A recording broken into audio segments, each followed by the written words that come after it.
Hello friends, आज हम लोग पढ़ेंगे रेसिप्रोसिटी थ्योरम। ठीक है, इससे पहले हम लोग नॉर्टन्स थ्योरम डिपेंडेंट सोर्स के साथ और इंडिपेंडेंट सोर्स के साथ डिस्कस कर चुके हैं। तो आज जो बात होगी वो होगी रेसिप्रोसिटी थ्योरम की।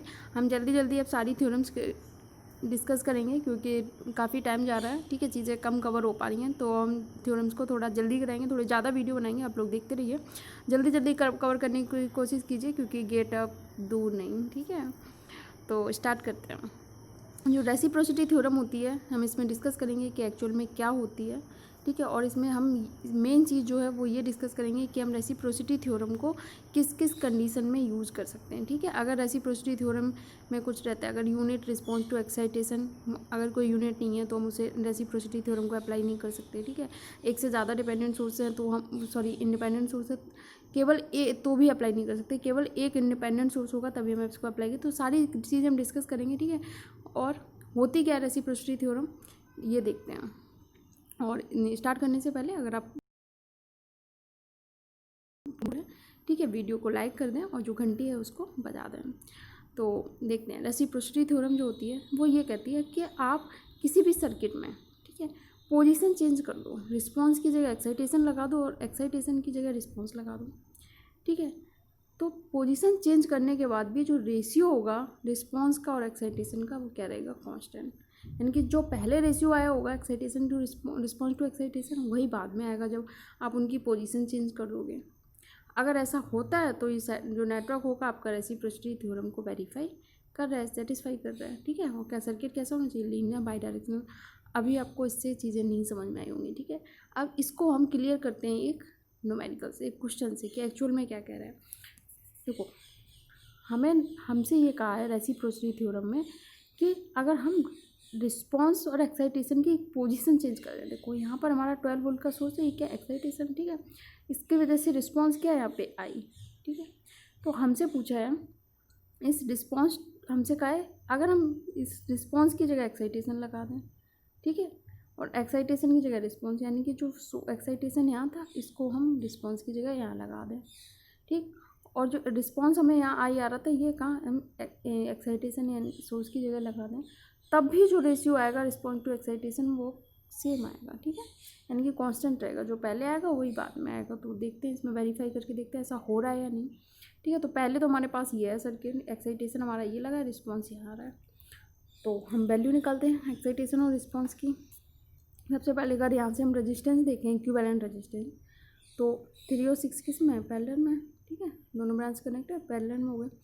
3 और 6 पैरेलल में, इसके साथ 2 ओम किस में हो गया, सीरीज में। ठीक है, इक्विवेलेंट रेजिस्टेंस हमारा इसमें कितना आ गया, 4 ओम आ गया। अब हमें निकाल टोटल करंट हमारे पास क्या हो जाएगा। ठीक है, वोल्टेज सोर्स हमारे पास 12 वोल्ट का है, रेजिस्टेंस हमारे पास टोटल कितना आ गया, 4 ओम। तो हमारे पास करंट क्या आ जाएगा, I equal to V upon R, 12/4 यानी कि 3 एम्पियर। ठीक, तो हमारे पास टोटल करंट आ गया कितना आपका, 3 एम्पियर, यानी कि यहाँ पे 3 एम्पियर करंट फ्लो हो रहा है। ठीक है, इस ब्रांच में यहाँ तक तो 3 एम्पियर हो रहा है। इसके बाद डिवाइड होगा, एक 6 ओम का रेजिस्टेंस है, एक 3 ओम का रेजिस्टेंस है। तो हमने बताया था 3 ओम की हम निकालना है तो 6 ओम ऊपर आएगा। ठीक है, करंट कितना जा रहा हमारा, 3 एम्पियर। ठीक है, source current opposite resistor 6 ohm upon sum of resistor यानी कि 6 + 3, तो हमारा करंट कितना आ गया, 2 एम्पियर। तो आई जो 3 ओम के अक्रॉस करंट है, आई इसकी वैल्यू क्या आ गई हमारी, 2 एम्पियर। और सोर्स हमारा कितना था, 12 वोल्ट, यानी कि रिस्पॉन्स हमें कितना मिल गया, 2 एम्पियर। और एक्साइटेशन हमारा कितना है, 12 वोल्ट। तो रिस्पॉन्स 2 एम्पियर, एक्साइटेशन 12 वोल्ट, 2/12 यानी 1/6 आ गया। अब देखो क्या करना है। ठीक है, ये तो पहली चीज़ हो गई। अब हम रिस्पॉन्स और एक्साइटेशन को चेंज करेंगे। ठीक है, तो जहाँ पर एक्साइटेशन लगा है यानी कि सोर्स लगा है उसको हम रिस्पॉन्स की जगह लगा देते हैं। रिस्पॉन्स हमने कहा यहाँ फाइंड किया था आई इस ब्रांच में, तो यहाँ पे हमने क्या लगा दिया, सोर्स। और जहाँ पर हमारा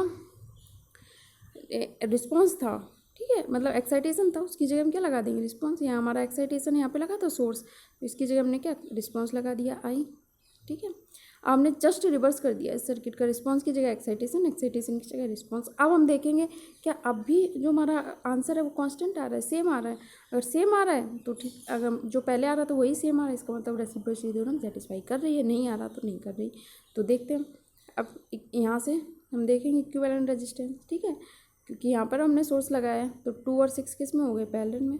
इसके साथ 3 किस में हो गया, सीरीज में। ठीक है, तो हम इसका इक्विवेलेंट रेजिस्टेंस हम निकाल लेंगे। ठीक है, 9/4 हमारे पास आ गया। अब टोटल करंट हमारे पास क्या हो जाएगा, वोल्टेज अपॉन रेजिस्टेंस। वोल्टेज हमारा कितना है 12 वोल्ट, रेजिस्टेंस हमारा इक्विवेलेंट जो भी है 9/4। तो इससे हम निकालेंगे तो आई की वैल्यू अब हम निकालेंगे किसमें 2 ओम में, क्योंकि आई यहाँ पर है हमारा 2 ओम में। तो 2 ओम में निकालना है तो 6 ऊपर आएगा, हाँ। और जो करंट फ्लो आ रहा हमारा आई टी डैश जो हमने निकाल लिया 1/3 अपॉन सम ऑफ रेजिस्टेंस। तो हमारा करंट की रिस्पॉन्स की वैल्यू क्या आ गई 2। तो हमारी रिस्पॉन्स की वैल्यू फिर से 2 आ गई, ठीक है। और एक्साइटेशन हमारा कितना है 12, 2/12 यानी कि 1/6, यानी कि हमने रिस्पॉन्स की जगह एक्साइटेशन लगा दिया है, ठीक है। एक्साइटेशन की जगह रिस्पॉन्स, हमने पोजीशन चेंज कर दी, ठीक है, बिल्कुल रिवर्स कर दी। यहाँ पर हमारा एक्साइटेशन था, हमने रिस्पॉन्स की जगह लगा दिया, और रिस्पॉन्स की जगह हमने वो जस्ट रिवर्स कर दिया। तब भी हमारा जो रेशियो है वो रिस्पॉन्स टू एक्साइटेशन क्या आ रहा है, कांस्टेंट। इसका मतलब है कि हमारा ये सर्किट रेसिप्रोसिटी थ्योरम को वेरीफाई कर रहा है। अभी हम एक और क्वेश्चन देखेंगे बाद में, लेकिन इससे पहले ये चीज़ आपको क्लियर हो गई होगी। इससे पहले आपको कुछ और चीज़ें बता देते हैं कि कहाँ कहाँ पे आप रेसिप्रोसिटी थ्योरम अप्लाई कर सकते हैं, कहाँ नहीं कर सकते, ठीक। देखो इस ऊपर वाले नेटवर्क में क्या पोजीशन हमने चेंज की, लेकिन रेशियो कांस्टेंट है, इसलिए ये जो हमारा नेटवर्क है रेसिप्रोसिटी थ्योरम को वेरीफाई कर रहा है। अब इसमें देखो हमसे कहा कि verify reciprocity theorem of the circuit. So I response है, इसमें हमसे पूछा आई, और आई ही हमारे एक्साइटेशन दिया है, ठीक है। तो आई अपॉन आई क्या होगा, कोई यूनिट होगी, करंट अपॉन करंट कोई यूनिट नहीं होगी, ठीक है। तो ऐसे सर्किट में जहाँ पर रिस्पॉन्स टू एक्साइटेशन में कोई यूनिट नहीं है, यानी कि करंट टू करंट है या वोल्टेज अपॉन वोल्टेज है, वहाँ पर यानी कि कोई यूनिट नहीं है, वहाँ पर हम रेसिप्रोसिटी थ्योरम को अप्लाई नहीं कर सकते। या आप सिंपल समझ लो, आप रेसिप्रोसिटी थ्योरम को वहाँ अप्लाई कर सकते हो जहाँ करंट टू वोल्टेज या वोल्टेज टू करंट रेशियो पूछा है। अगर दोनों चीज़ें सेम है, करंट और वोल्टेज, तो आप रेसिप्रोसिटी थ्योरम को अप्लाई नहीं कर सकते। यानी कि इसके लिए जो यूनिट है करंट अपन वोल्टेज होगा तो क्या हो जाएगी मो, ओम का रिवर्स। और अगर वोल्टेज टू करंट है तो ओम, ठीक है। या तो यूनिट मो हो या ओम हो, तभी आप रेसिप्रोसिटी थ्योरम को अप्लाई कर सकते हैं। एक ऑब्जेक्टिव में कई बार क्वेश्चन इस तरह से पूछ लिए जाते हैं, ठीक है। आप रेसिप्रोसिटी थ्योरम को आप सिंपल देख के बता सकते हो। अगर करंट टू वोल्टेज या वोल्टेज टू करंट पूछा है तो आप लगा सकते हो।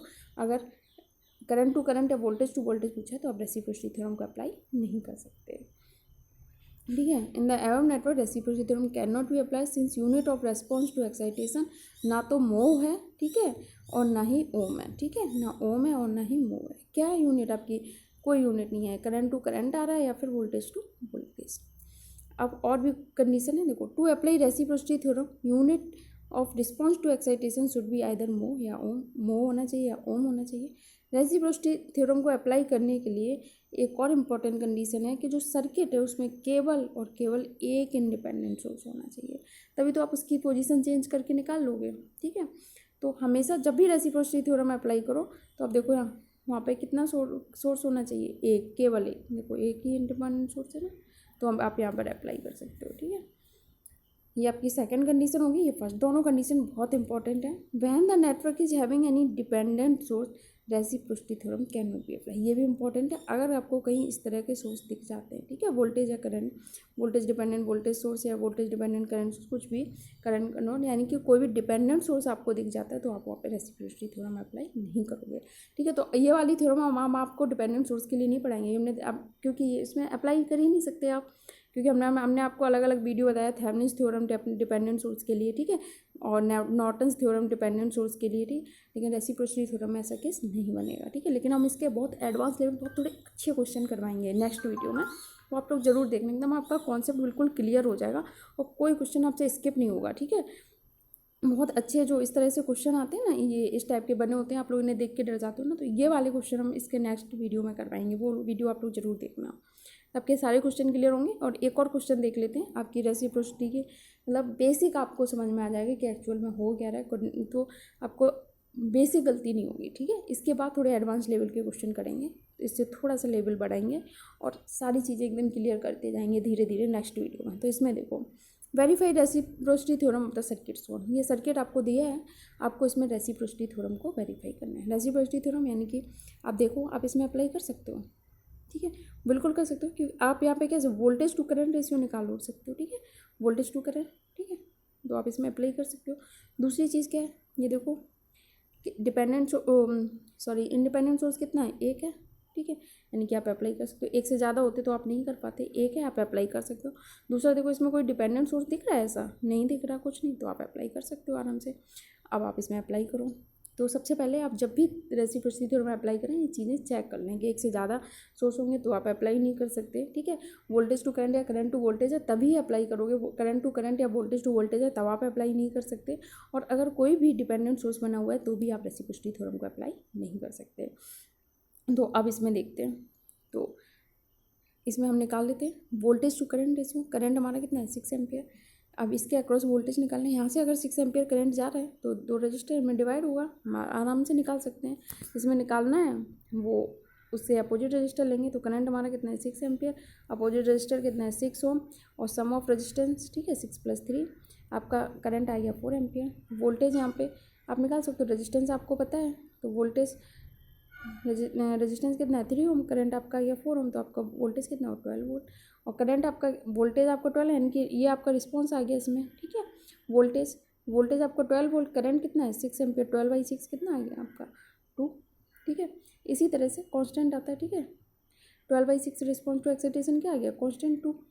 इसके बाद देखो अब आपने पोजीशन चेंज कर दी, ठीक है, करंट सोर्स था उसे आपने रिस्पॉन्स की जगह लगा दिया, ठीक है, एक्साइटेशन को रिस्पॉन्स की जगह, और रिस्पॉन्स की जगह आपने एक्साइटेशन मतलब अपोजिट कर दिया, ठीक है। जहाँ पे आपने रिस्पॉन्स फाइंड करना तो वहाँ पे आपको वोल्टेज अब निकालना है। अब आपने जब पोजीशन चेंज करी तो आपका जो एक्साइटेशन है वो यहाँ पर आ गया, ठीक है। अब आप इसमें निकालोगे रिस्पॉन्स, ठीक है, जहाँ पे एक्साइटेशन लगा था पहले, तो आपका 6 एम्पियर यहाँ से जा रहा, 2 रेजिस्टेंस है डिवाइड होगा, ठीक है। आपको निकालना है इसमें I1 में, क्योंकि यहाँ पर जो वोल्टेज होगा वही तो इसके अक्रॉस जो वोल्टेज होगा वही यहाँ पे होगा, ठीक है। तो आपने यहाँ पे निकाला 6 ओम के अक्रॉस, अपोजिट रजिस्टर लोगे 3 ओम, ठीक है। करंट कितना आ रहा है 6 ओम, दोनों का सम यानी कि 2 एम्पियर। अब इसके अक्रॉस वोल्टेज कितना हो जाएगा 6 ओम के अक्रॉस, ठीक है, जो यहाँ वोल्टेज होगा वही यहाँ होगा, तो 6 इंटू कितना आपका 2 एम्पियर करंट आया, 6 इंटू 2 12 वोल्ट। तो आपका रिस्पॉन्स यहाँ पे वोल्टेज की वैल्यू कितनी आ गई 12 वोल्ट, करंट अपने सोर्स कितना था 6 ओम, तो रिस्पॉन्स अपॉन एक्साइटेशन अभी भी 2 आ रहा है। अगर रिस्पॉन्स टू एक्साइटेशन कांस्टेंट आ रहा है, दोनों में सेम आ रहा है, यानी कि ये रेसिप्रोसिटी थ्योरम को सेटिस्फाई कर रही है, यानी ये आपने वेरीफाई कर दी रेसिप्रोसिटी थ्योरम। अब आपको हम जो क्वेश्चन डिस्कस करेंगे उसमें क्या होगा, रेसिप्रोसिटी थ्योरम को सर्किट पहले ही से वेरीफाई कर रहा होगा, फिर आपसे करंट वोल्टेज की वैल्यू पूछेंगे, बहुत इंटरेस्टिंग क्वेश्चन है, तो वो हम नेक्स्ट वीडियो में डिस्कस करेंगे। तो मिलते हैं आपको नेक्स्ट वीडियो में, ज़रूर देखना नेक्स्ट वीडियो। और अगर वीडियो अच्छा लग रहा है, हमारी मेहनत पसंद आ रही है तो लाइक ज़रूर करें, शेयर करें, आपको लगता है किसी को भी बेनिफिट मिल सकता है आप उसको शेयर करें, और हमारे चैनल को सब्सक्राइब जरूर कर लें। मिलते हैं नेक्स्ट क्लास में, थैंक यू।